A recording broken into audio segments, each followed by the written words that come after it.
Hello, ladies and gentlemen. Welcome back to Math 31, Calculus, Chapter 4, Extreme Values, Lesson 3, the First Derivative Test, Part 3. Find the critical numbers, intervals of increase and decrease in local maximum and minimum values of the function f of x equals 2x minus 3x to the 2/3. All right, so here the derivative. That's going to be 2 minus, let's see now, 2/3 times 3x to the 2 minus third, sorry.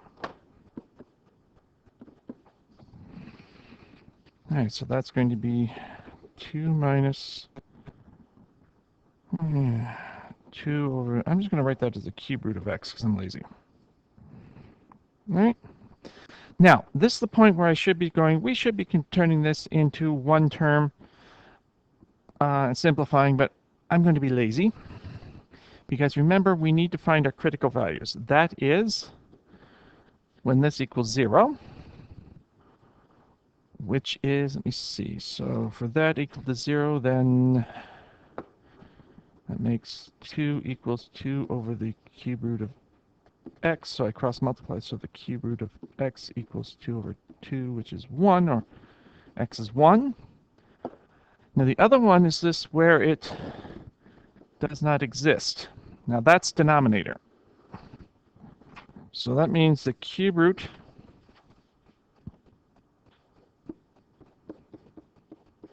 equals 1, or x, sorry, equals 0. So we have two critical values here. X is 0 and x is 1. All right? And yes, I should have taken the first derivative and turned it into one term. I'm just lazy. Life is too short. So quickly look at this. 0, 1. We choose a point before there. Minus 1, 1/2, and say 2. Okay? Move this over here. So f prime of minus 1. Now, if I plug that in, let me see, 2 minus 2 over, the cube root of minus 1 is minus 1, so that's 2 minus 2 minus negative 2, that's going to be plus 4, or positive. F prime of 1/2, that's going to be 2 minus, let me see, the cube root of a half is something like an eighth. 2 divided by 8, that's going to be a negative number. Actually, I should prove that for you because I can see somebody going, well, why? No comment. So 2 divided by, let's see, 0.5 to the power of, no, sorry, 2 divided by 0.5 to the power of 1 divided by 3. Yes, I can do it. You shite. You ever have one of those days when you realize your calculator's out to get you? There we go. That's 2.51. So 2 minus 2.51, that's going to be negative. And then f prime of 2, that's going to be 2, the cube root of 2. Well, let's just prove it.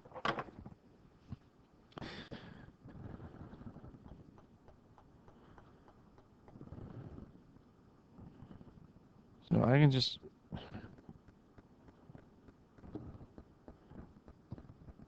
1.58. So 2 minus 1.58 is going to be a positive number. So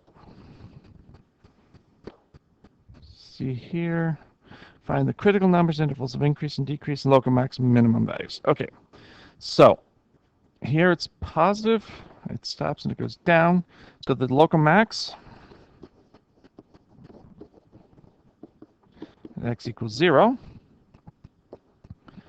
So at 0, the original function, 2x cubed, is 0. So I have a maximum at 0, 0. Now my minimum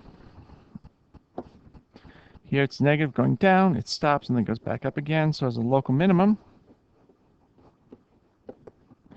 at f of 1, which is 2 times 1 is 2, minus 3 is 2 minus 3, it becomes minus 1, or 1 comma minus 1.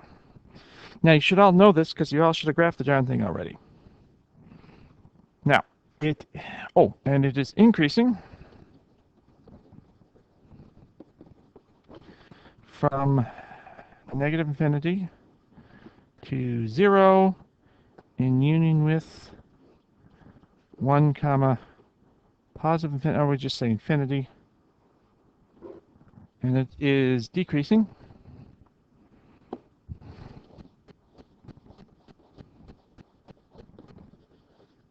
from 0 to 1. That looks like a horrible infinity. Anyway, so I'm going to fix that. That's what I need you to be able to do. All right? So far, so good? All right. Now,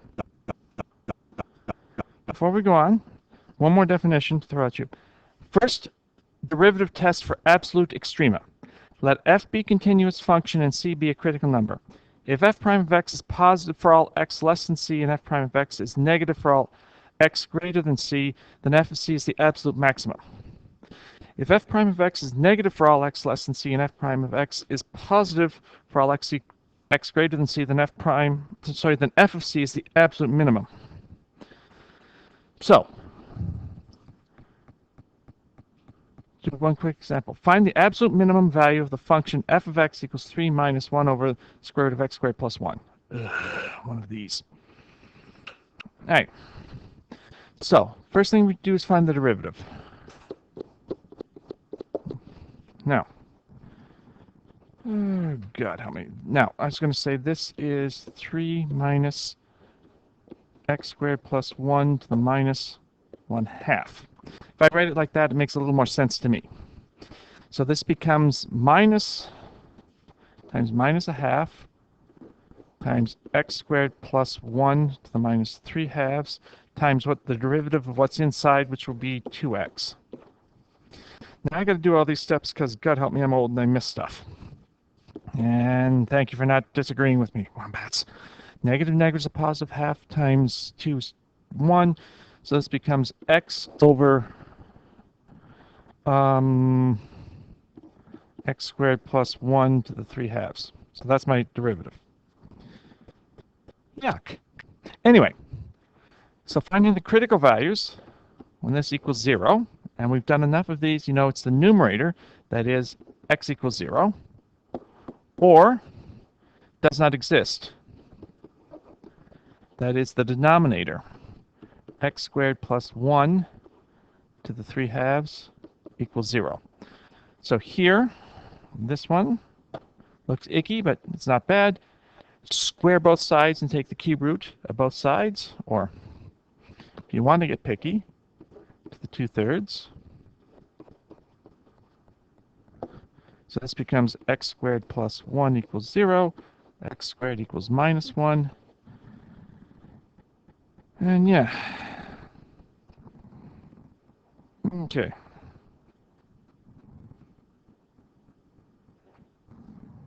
So I'm just going x equals the square root of minus 1. Yep, that's always defined. Never mind. So that one's... Oh, sorry, sneaky. I thought for a minute there would be a... Since we had a denominator, I thought there'd be an undefined value. Anyway, but of course not, because we've only got one critical value. So when x equals 0, we look at a number on either side. So I'm going to choose minus 1. Actually, let's change color. F of prime of minus 1. So that's a negative number. Now, x squared, negative 1 squared is always going to be positive, so that's going to be negative 1. That's going to be negative. F prime of 1 is going to be a positive number. Yes. So there we go. It's going down, it stops, and it comes back up. So that is, and it's negative going to infinity on the left, and it's positive going to infinity on the right, which means It's an absolute minimum. And if we plug the numbers in, what is the value? Let me see. Oh, great. Now I'm going to find it. So,